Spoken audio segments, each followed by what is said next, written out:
We're back at it again. What's up? What's up? Hanging with the beast here on episode 4 of Give Me Back My 90s Music. And today we're visiting a very interesting topic. We're talking about 10 of the greatest albums from the 90s.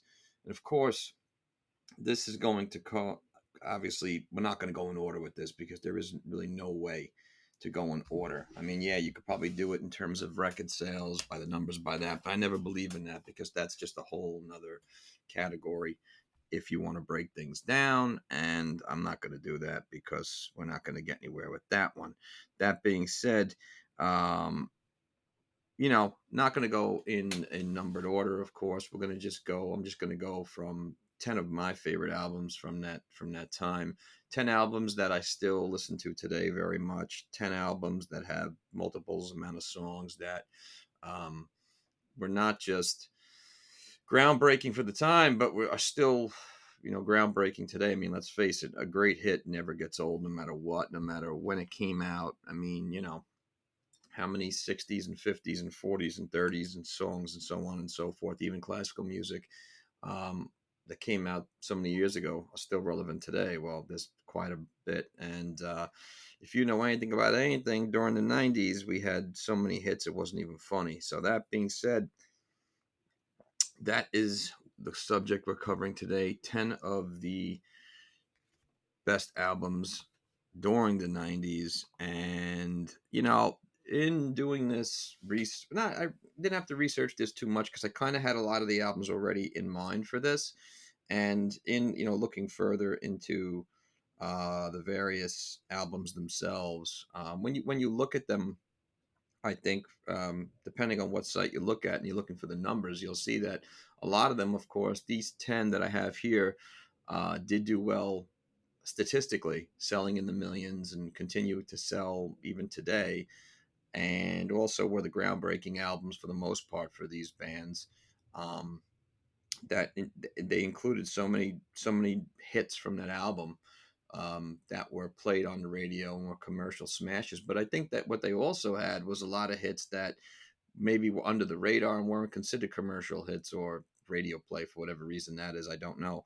But for the most part, I think these are the 10 albums that stand alone during the 90s. And looking on various websites, whether it was, 10 of the greatest albums of all time, 100 of the greatest albums from the 90s, I found that at least, let's see, one, two, three, four, maybe 5 or 6 of them were there. And I noticed that a few of them were not. And of course, for whatever the case may be, I don't know who puts these lists together, whatever. I don't know who puts them together. I don't know how many minds go into it, what they're looking for, what they're considering, whatever the case may be. I found only a handful of them on there. But that being said, these are the 10 albums that I think were the greatest of the 90s. And again, we're not going in numbered order, so we're just all over the place. So the first one, obviously, I think is pretty much obvious. No, I'm not going to say Nevermind just yet from Nirvana. I am going to say 10 from Pearl Jam. And of course, I know I'm probably going to get ridiculed for that because it kind of seems standard and kind of hackneyed. But to me, 10 was by far one of the best albums of the 90s. In fact, I think that 10 was Pearl Jam's greatest album. There's a lot of people who are hardcore Pearl Jam fans, a lot harder than I am. A lot know the band a lot more, and their extensive work of discography and whatnot do probably are going to most likely feel different, which is fine. But for me, I felt that this was their defining album, and this is what gave them the sound or the sound that they had at the time. Because let's face it, Pearl Jam's sound did change over time. In fact, after this album, there was Verse, there was Corduroy. They went on, No Code. You found that their sound was changing from what this album was. And I think, again, that's always a good thing to some extent, although there are people who don't like that sometimes, who want a band to kind of stay in the realm in which they have a lot of luck and do what they know. But I think a band like Pearl Jam that, I mean, let's face it, is put together wonderfully with wonderful musicians and just has the ability to go out and do other things. We've seen some bands like this that have the ability to experiment and extend themselves farther. I think that's always a good thing. Um, when you have a group put together that's so tight the way they do, McCready, Stone Gossett, Jeff Hammond. I mean, the possibilities are endless, and we don't always see that in bands because let's face it, there are certain groups that do try and extend themselves musically out of the realm in which they started or which they're originally in. It never really works out. But that being said, this was, in my opinion, one of the best albums of the '90s. I mean, obviously for the most obvious reasons. I think again, it was one of the albums from that time that was a fuck you album. And what I mean by that is that it was exactly what we needed growing up in the '90s, especially being a young person or younger at the time. You needed something that kind of put how you were feeling on the map. And a lot of these albums that I have here on this list of 10 did that. At least for me, they did. And 10 was definitely one of those because it was in your face. It was not clean. It was not polished. It was smash grab, slap in the mouth. This is exactly what it's like, you know. And again, I think it went along with the times perfectly because again, during this time, you had music was radically changing. Everything was at an all-time high in terms of concerts and festivals where they would have these bands that were just gaining momentum on the bill and would perform their hits, and they were circulating all over the country or all over the United States, or I'm sorry, all over the world as well. And they were gaining popularity on the radio play when there was radio play, when there was radio play, when there was radio play. I said that three times just to be, to show that that was a thing back then and we don't have that as much anymore. And as well as gaining popularity on MTV, gaining popularity on MTV, gaining popularity on MTV. Again, I'm not a parrot. I'm just saying it three times to kind of, be funny, which is not really working. But I only say that because we don't have that anymore. So this, it was at an all-time high that you had this, and again, this album just came out of nowhere and just smashed everything else. There was nothing like this at the time. Again, this is from the Seattle base, and it again put the Seattle scene on one of the albums that put the Seattle scene on the map.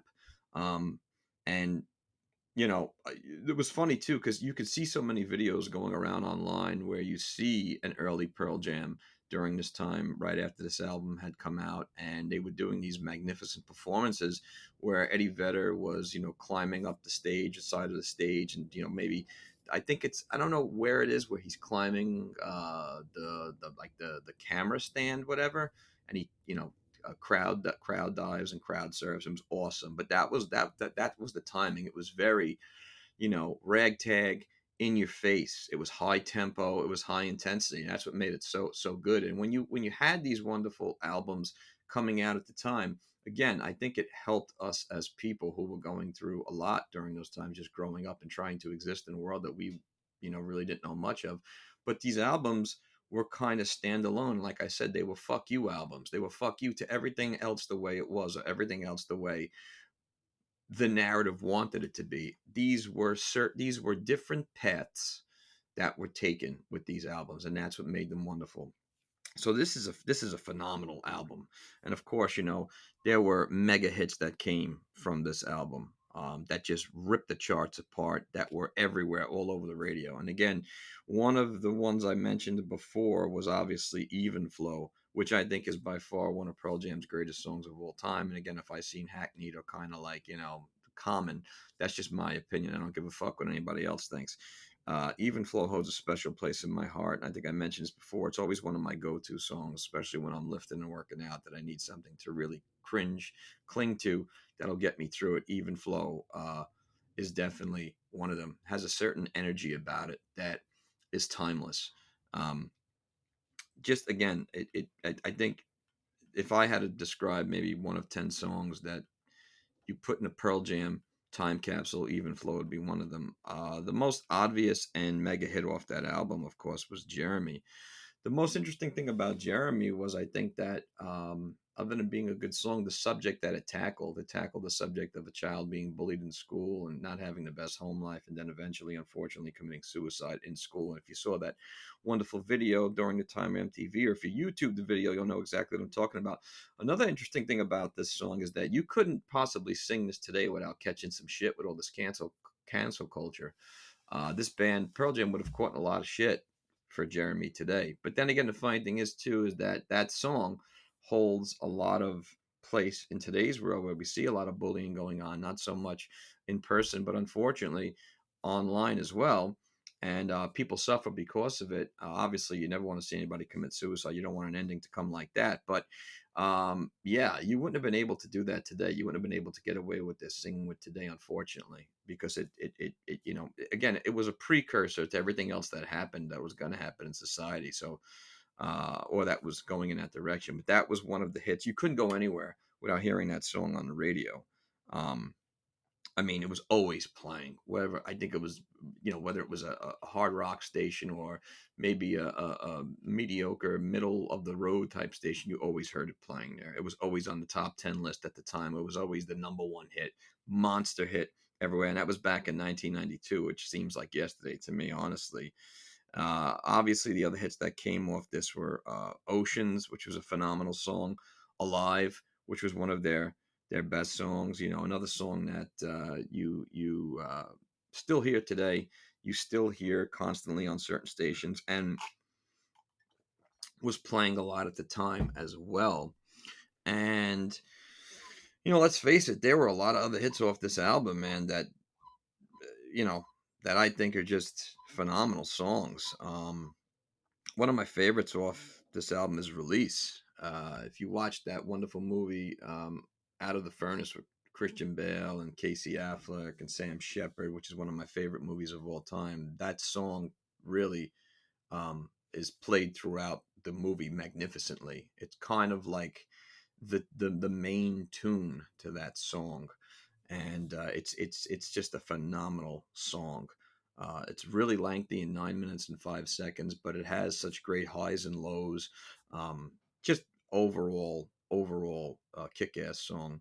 Another song that I really liked from the album was "Why Go." Again, which was like very fast paced, very in your face. Which I found that a lot of these songs were fast paced, like Even Flow, Why Go, Jeremy. They were at a certain pace, and then of course Release was down a little more slower. And the good thing was, again, you were seeing early on that this band had the ability to be sped up and in your face, but pull it back and do something maybe a little more instrumental and melodic, which was great. Um, Black is just a mega hit. It's a wonderful piece of music. Um, that stands alone by itself. I think it's one of their classic songs. Um, Great lyrics, just a great melody altogether. And then, of course, you have other great songs off this album. "Once" is another tremendous song that I think gets overlooked a lot of the time because it fits that album perfectly. All the songs on that album fit exactly what Pearl Jam was at that time, in that time, magnificently. And it's amazing how things come together sometimes organically and natural. And this is one of those albums that fits perfectly into that time frame. Hence, be why it is one of the top 10 albums, um, for me at least. And again, if you look at the numbers, the album did absolute damage. I mean, again, like I said, you couldn't go anywhere without hearing these songs playing. I mean, in the United States, it sold over 13 million albums, and that's not including the rest of the world. So you can just imagine what else it did. But gone platinum like 13 times. This is just one of the greatest albums of that time, and just an album that I hold really dear to my heart. Moving on to the second one is "Core" by Stone Temple Pilots. And again, I've talked about Core extensively and the Stone Temple Pilots extensively in episode 2. And just to not kind of be repetitive, this is one of the greatest albums of the 90s as well, in my opinion, because that, like Pearl Jam, it was in your face and fuck you. We had never heard and seen anything like this, especially when it came to the music and the lyrics and the videos at the time.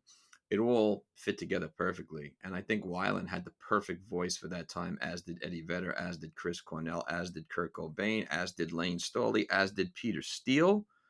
Okay? Those voices, we had nothing like that at the time, especially Weiland. Weiland had that whole thing going on, that whole punk look from California.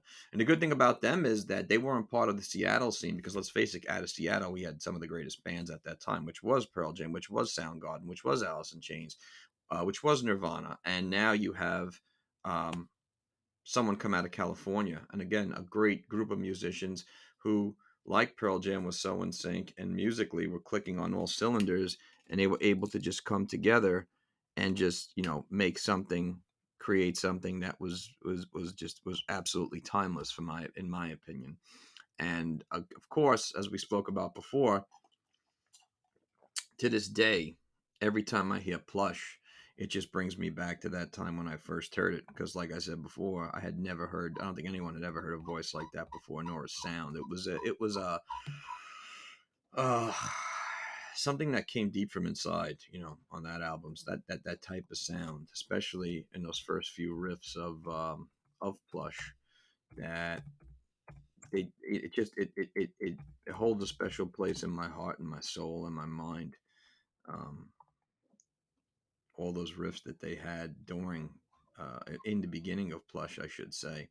And of course, all the songs off that album just fit perfectly into exactly that, for what they were at that time and what the time was. Another thing about STP was somewhat similar to Stone to Us, similar to Pearl Jam, but not as extensive. That they were able to kind of change their sound too as the albums, later albums came on. I mean, I think Purple was not as heavy as Core, a little more melodic, stretched out in a couple of areas, and then it got into tiny music songs from the Vatican Gift Shop where they experimented on other things that were maybe not as heavy or a little different, and then of course Four, which kind of brought them back, and then Shangri La Di Da, which they were kind of just they were able to extend themselves even farther and be even better, but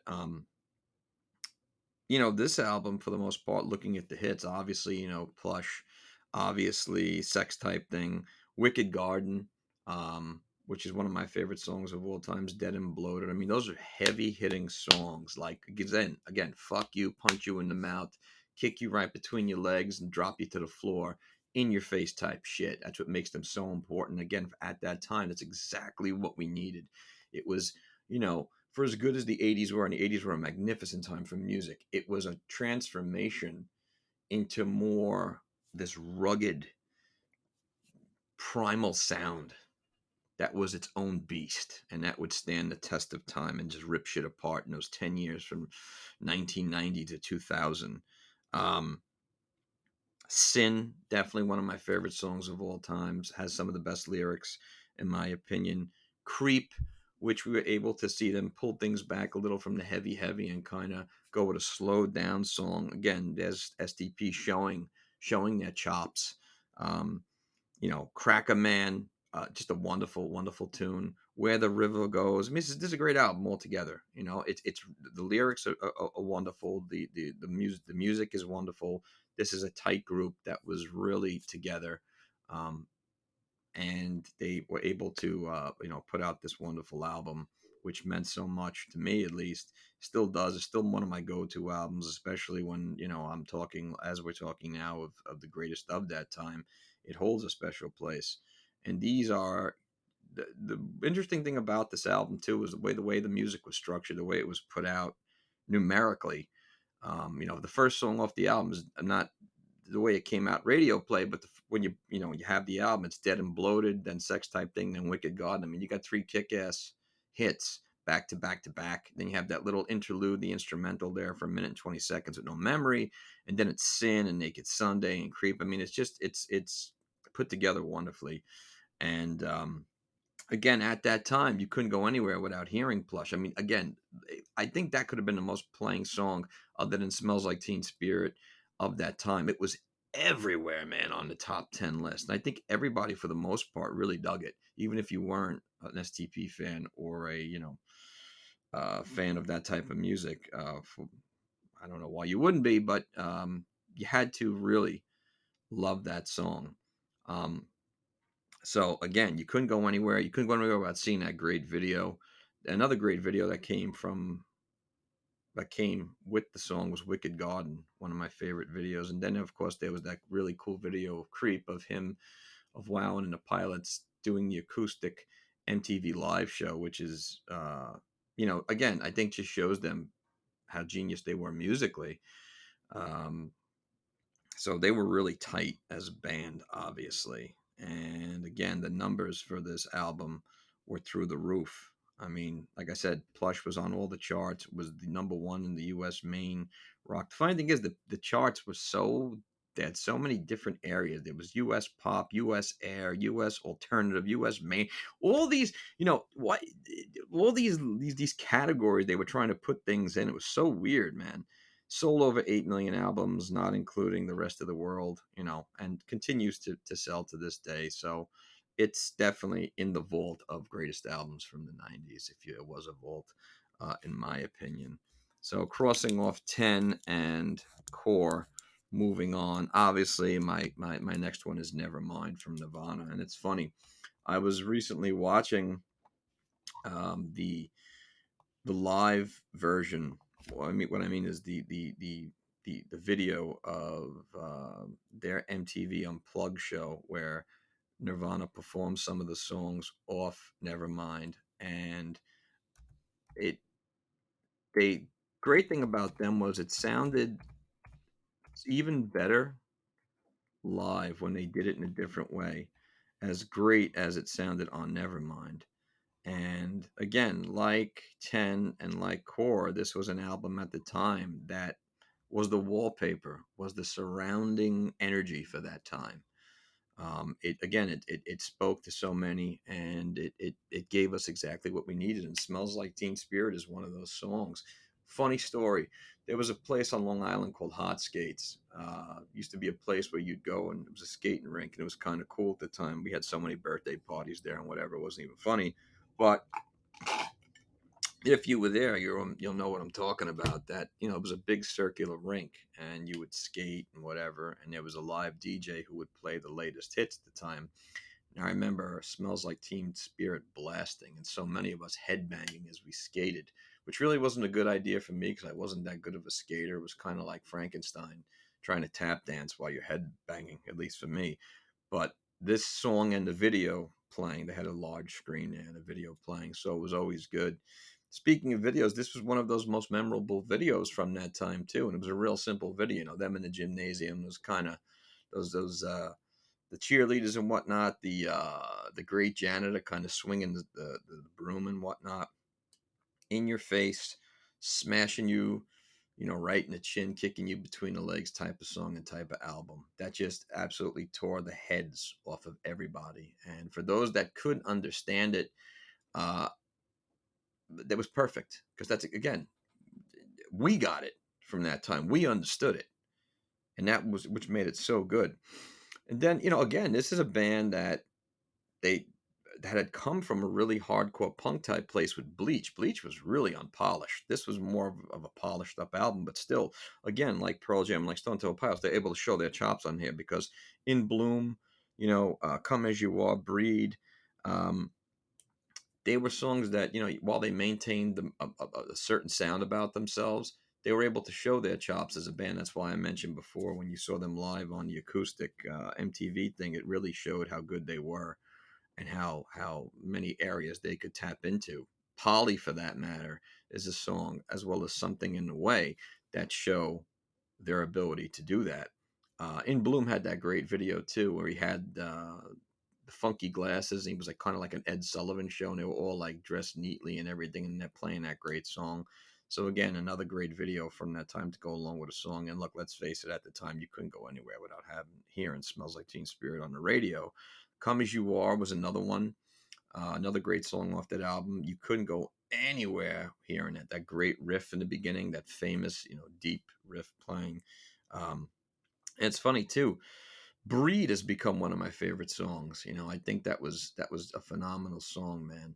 Um, you know, uh, I always appreciated a lot of the songs off that album that weren't main commercial hits. "Lithium," obviously. "Polly" was always one of my favorite songs. To me, it sounded like Garfield singing it first. I don't know why, but it's such a good song, man. Territorial Pissings is a great song. Drain You, great song. Lounge Act, Stay Away. On a Plane is phenomenal. Phenomenal song. And Something in the Way, which actually was in the movie Jarhead, I remember. It's playing throughout a certain segment of the movie. Um, is a phenomenal song. And you keep seeing a lot of these songs covered by recent artists and more modern artists, which really shows their appreciation for them and shows how wonderful of songs they are. This is an overall tight album. Again, a trio of guys who were very tight together with their music. Um, God knows where this band would have gone. If everything would have worked out and they would have been able to put out more music. I always wonder what they would have sounded like if they would have gone down the same road as Pearl Jam or another band and been able to experiment with different types of music. It would have been really interesting. I think we saw that from Dave Grohl, the drummer from Nirvana at the time, who went on to form the Foo Fighters, became a phenomenal band, and they had a sound of their own. So God knows where it would have ended, or gone for that matter. And the numbers for this album obviously were amazing at the time. I mean, it did it had I think it won so many different awards. It was on every chart possible, whatever charts they had at the time. It was everywhere, and you couldn't go anywhere without hearing that song, man. And from the numbers, it sold over 10 million albums in the United States. But just look, over 2 million in the United Kingdom, over a million in Canada, over a million in France and Germany. I mean, let's face it, this album put this band on the map. Um, and a lot of the people feel that this was a defining album for the times, and it was. I don't think it was the one, but I think it was one of the many. So it's a phenomenal collection of songs. Even if you're not a Nirvana fan, you have to appreciate this album. You know, um, famous cover photo of that baby swimming naked, grabbing a dollar bill. You never, that'll always be stuck in the mind. So this is on my list, of course. Moving on to the next one is the Black Album, as many call it, or uh, Metallica. Yeah, by Metallica for that album. Again, one of their best albums by far, one of the best albums of that time. You know, I don't think you could have gotten a greater collection of music than that album. 1991. Here you have this band who's been so prominent in the 90's and has put out extensive work in the past. Um, was huge in the 80's, a metal band. I don't know why anybody would consider Metallica a hair band. That's an insult. But here's this album by them that is absolutely in all things kick ass for them. I mean, again, it's a phenomenal collection of songs that are all, for the most part, mega hits. And again, prior to this, they had Kill 'Em All in '83, Ride the Lightning in '84, Master of Puppets in '86, and Justice for All in '88. So, Metallica was at an all-time high, and here they come back to reinvent themselves for a fifth album, and it's amazing. A lot of bands don't do that. They either fade away or don't put out good stuff after that. Not Metallica. You can always count on them. Again, one of the many bands that are so together musically.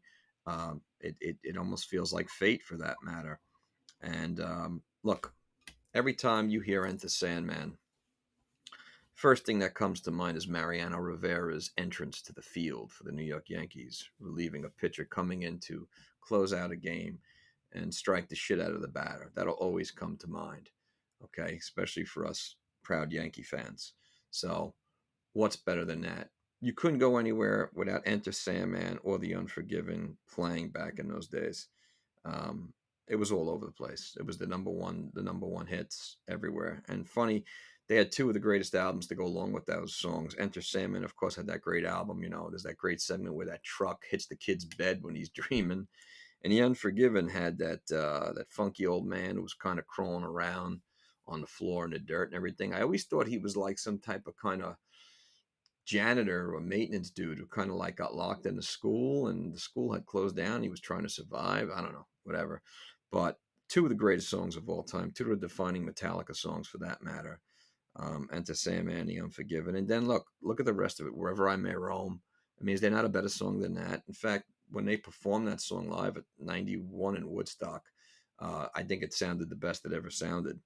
Don't Tread on Me, um, one of their most famous songs. Through the Never, Nothing Else Matters, another classic Metallica song. Of Wolf and Man is one of my favorites. The God That Failed, My Friend in Misery, The Struggle Within, Holier Than Thou. The great thing about the songs on this album is the title for them. I don't think there's ever been an album that has the great titles like this. I mean, think about Enter Sandman, Sad But True, Holier Than Thou, The Unforgiven, Wherever I May Roam, Don't Tread on Me. Through the Never is such a cool name for an album. I mean, it doesn't get any better than this. Um, for Metallica. And there are people, which is funny, who feel like the first four albums were the real first four Metallica albums. I ran into a dude years ago when I was buying the Hardwired album, and he had the Metallica shirt on. We started talking, and he saw what I had in my hand, and he said, "Don't waste your time. The first four albums were real Metallica. Everything after that was bullshit." And I was like, "Are you kidding me, bro? You left out this album, the Black Album, which is, in my opinion, one of their best." I never could understand that argument. I think it was just a narrative, to tell you the truth, for I guess a carryover of people from the '80s who were into Metallica hardcore. I don't know why you feel that they changed or sold out, which is anything but the truth. Um, and the numbers for this album were absolutely phenomenal. I mean, again, all over the charts, everywhere, you know, and they sold over 17 million albums in the United States, and that's just the United States. 2 million in Germany, 1 million in Canada. So this is beyond a mega hit, and I think it's beyond one of the albums that they'll always be remembered for. This could possibly be in the top three greatest albums of the '90s, in my opinion, without a doubt. So, uh, Metallica, crossing them out. Going to come back to another band right now, and not because it's one of my favorite bands of all times. I don't want to be biased, but in my opinion, it is one of the greatest albums of the '90s, and it is the second album by the Stone Temple Pilots, which was called Purple.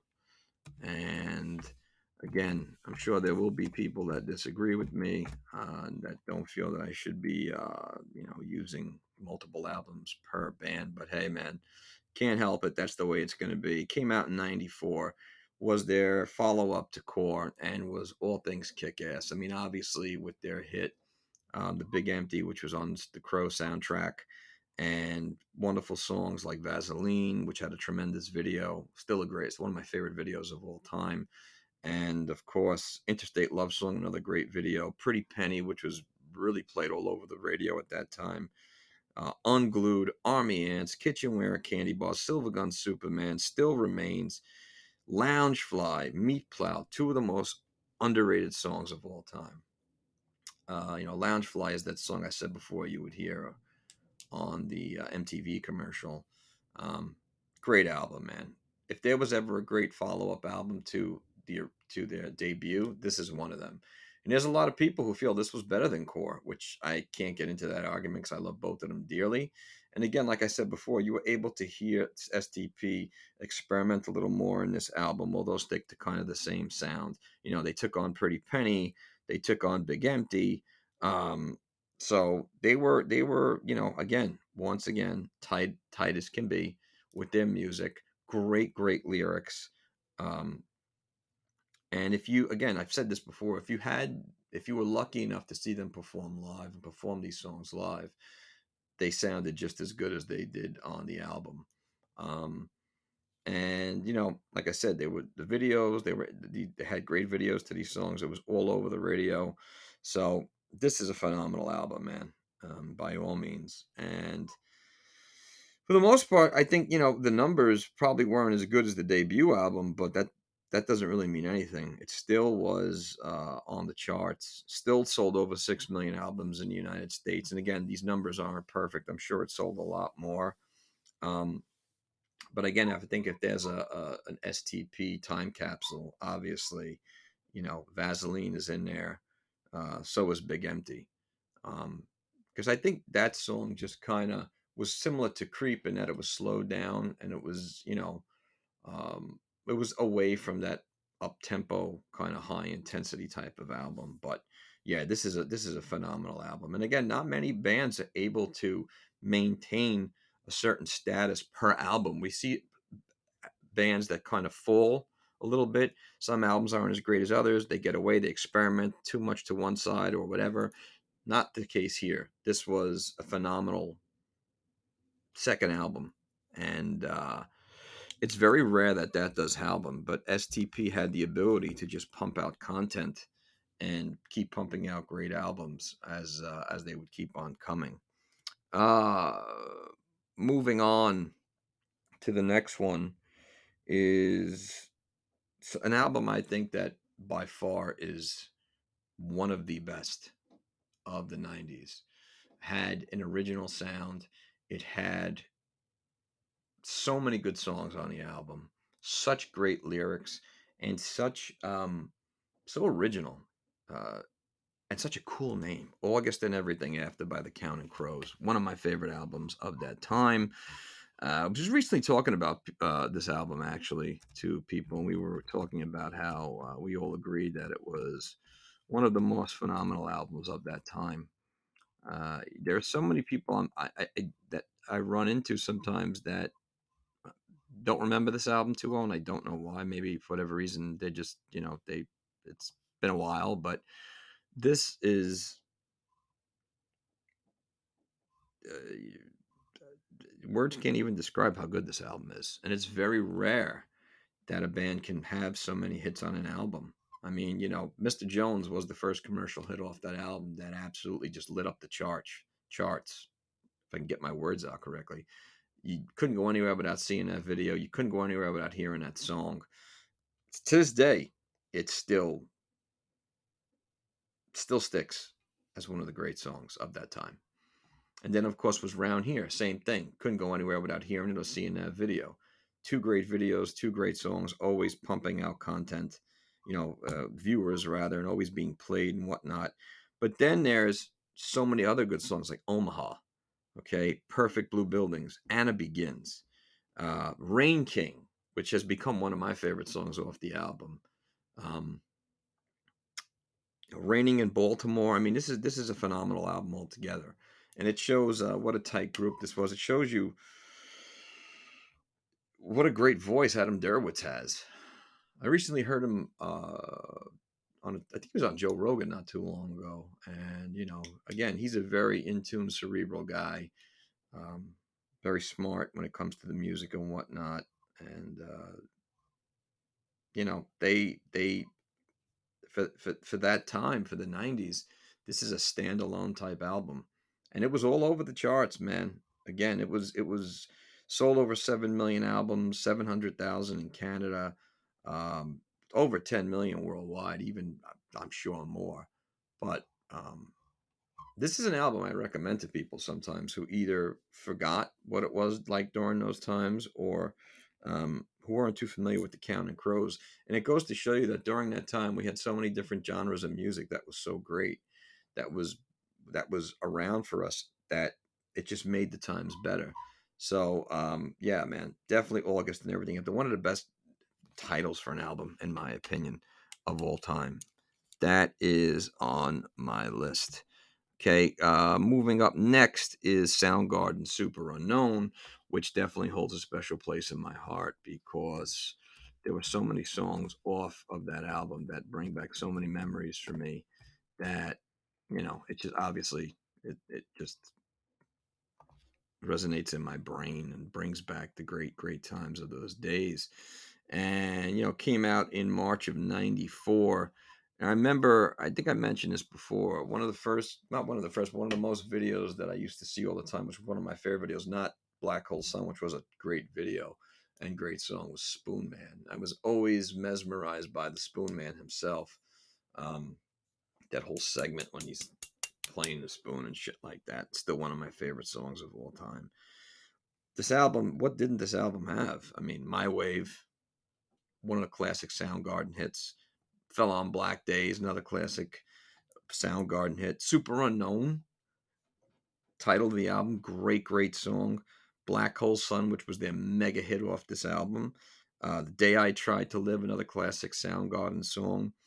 Um, like Suicide, I absolutely love. That's a phenomenal song. Very heavy, very slow, but very deep. And that's the wonderful thing about the songs off this album is they all have a certain depth to them. You know, you get the appreciation for Cornell's magnificent, fantastic, angelic voice. And again, if you never had the chance to see them live as a band, I feel bad for you. I saw them one time at Jones Beach, and it was years after this album had come out, but they were amazing. He was amazing. They were so in tune. I think that had they would have stayed together longer and not have had that breakup, they would have put out better content. I never heard their last album, although I didn't hear great things about it, so I can't judge. But I this is an absolute phenomenal album that came from that time. And again, man, if you remember MTV or VH1 or the box back in that day, when Black Hole Sun came out, you couldn't. That was everywhere. I mean, I remember adults watching that video at the time who were freaked out by it. My mother was freaked out by the eyes of that chick and everything. But it was an absolutely phenomenal album all around. And the numbers, it just absolutely killed.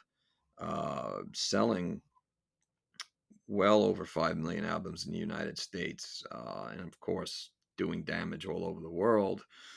And, they had mega hits, like I said, that took over the charts uh, on this album. Black Hole Sun was number one for a couple of weeks, Spoon Man was number three. So, this is Soundgarden's best album, in my opinion. I mean, this is their defining album, even though it wasn't their first.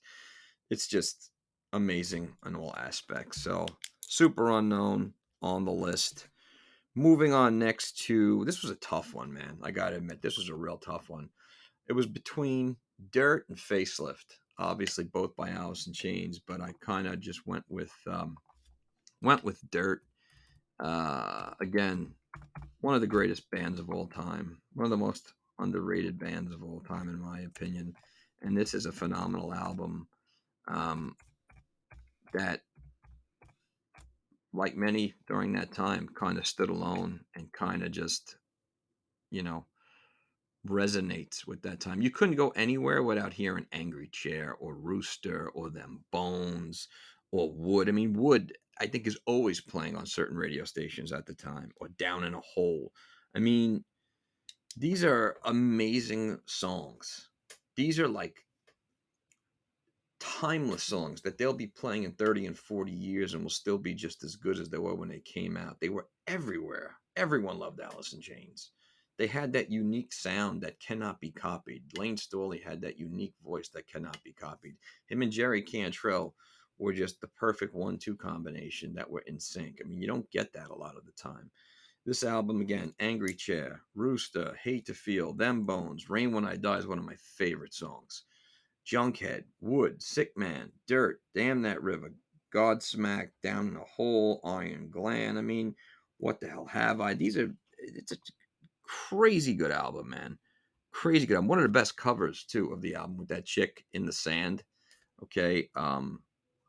You know, timeless type of album with a lot of hits on it.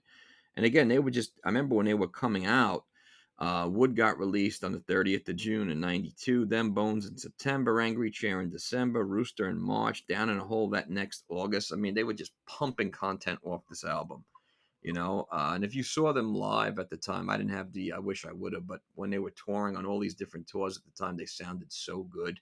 They looked so good. They were like the 90s. They were kick ass, bad motherfuckers and great musicians, man. Just great deep lyrics, that great deep sound. Okay. And again, you know, they were all over the charts and the billboards. Big time at the time. Sold over 4 million albums and more, of course. Singles that came out were all over at the time, and just like I said, they were timeless. They're still playing on the Lithium album, the Lithium station, the '90s station. I still hear them all the time, man, which is great.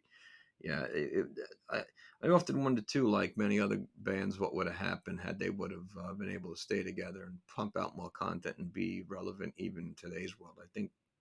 I wish, man, I really do. I think they would have been just as good. So, Dirt comes off the list. And moving on to the last two, it's going to be a little biased because they're my favorite band of all time. But again, that being said, I have two albums from this band, although I think all four albums that they put out during the '90s were four of the greatest. Bloody Kisses and October Rust by Typo Negative. Now, like I said, this is my favorite band of all time, and in my opinion, there's never been a sound that they like them that they were able to have that other groups were able to put out. Um, it's very rare, like I said, that bands are able to generate a certain sound that is original in their own. Typo Negative had that, and that's what always attracted to me most.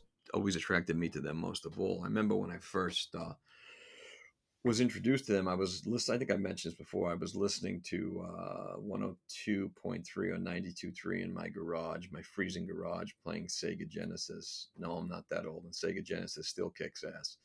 And Christian Woman came on. They had this metal block that they used to have.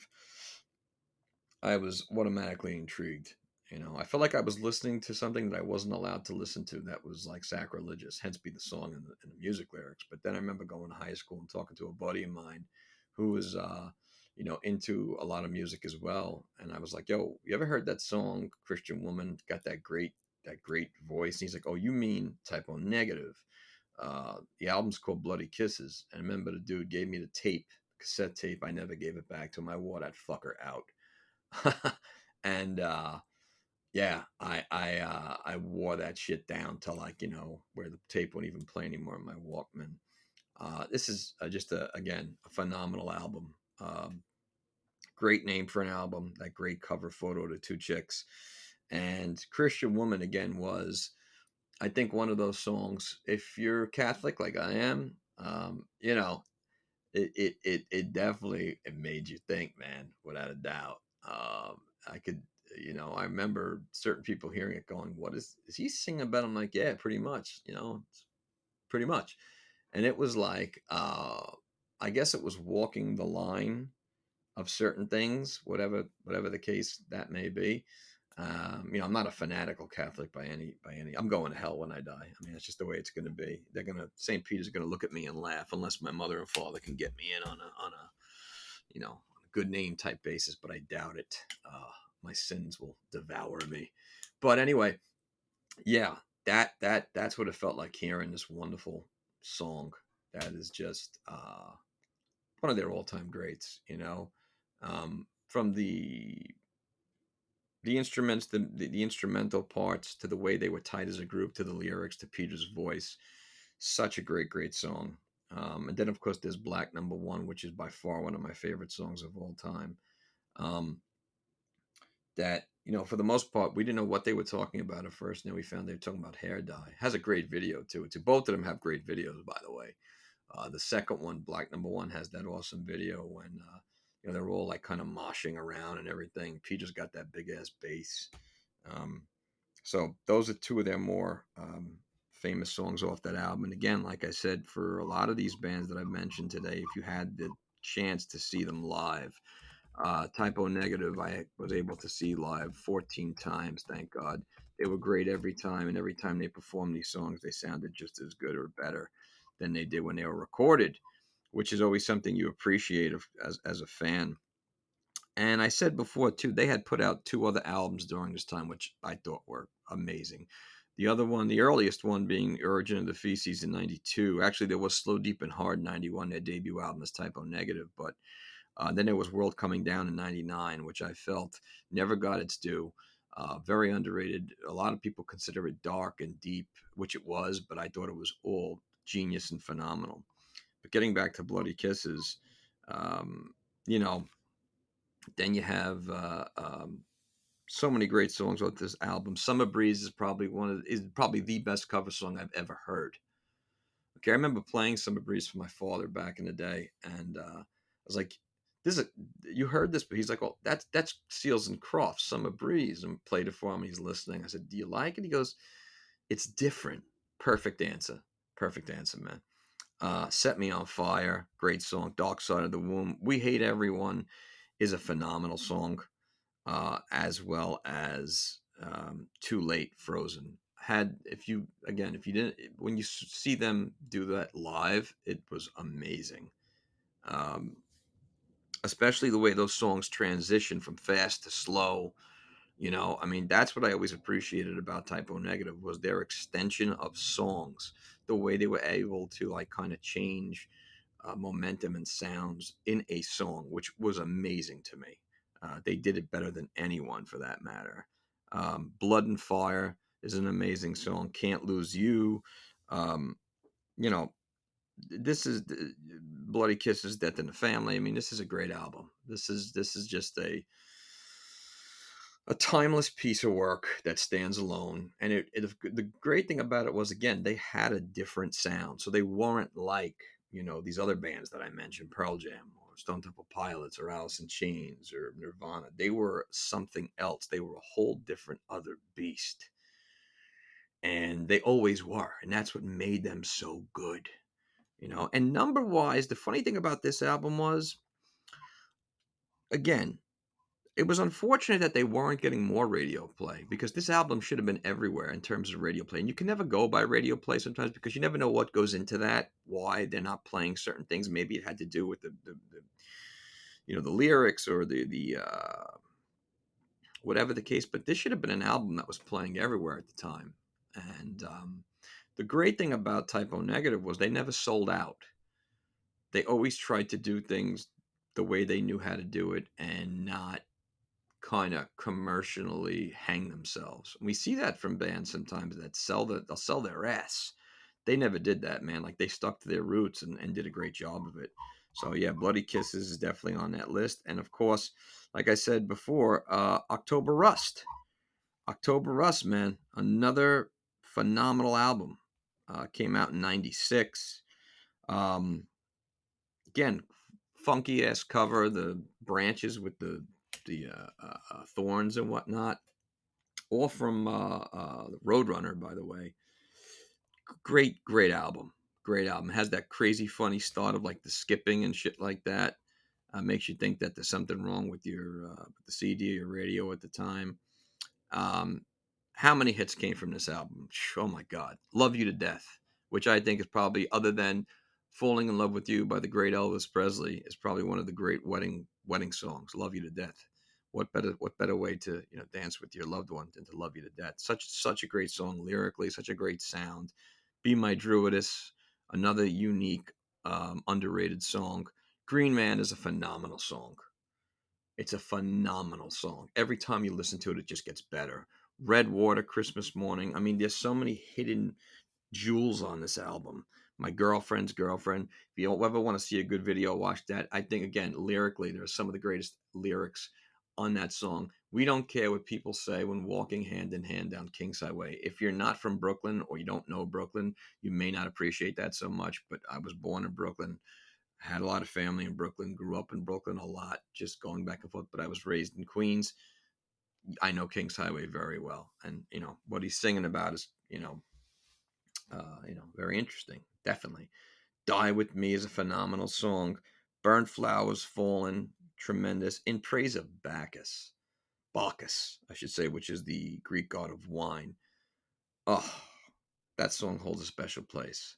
And if you want to hear a better, not a better, but another great version of that song, listen to it live. You can really appreciate Peter's vocals when he screams. Cinnamon Girl, one of the greatest covers ever to go with Summer Breeze. One thing about Typo Negative is that they took songs and covered them and made them a more original and their own, and even better. Cinnamon Girl, from the cover of Neil Young's Cinnamon Girl, is phenomenal. Fucking phenomenal song. One of my favorite songs they ever made was Wolf Moon. Holds a special place in my heart for my love of wolves. My late Siberian Husky Lobo, who lived to 15, who's tattooed on my back. That song always reminds me of him. Again, one of the greatest songs lyrically, a unique sound to it. Haunted. If you've never heard Haunted, listen to that song and then go back and listen to it again.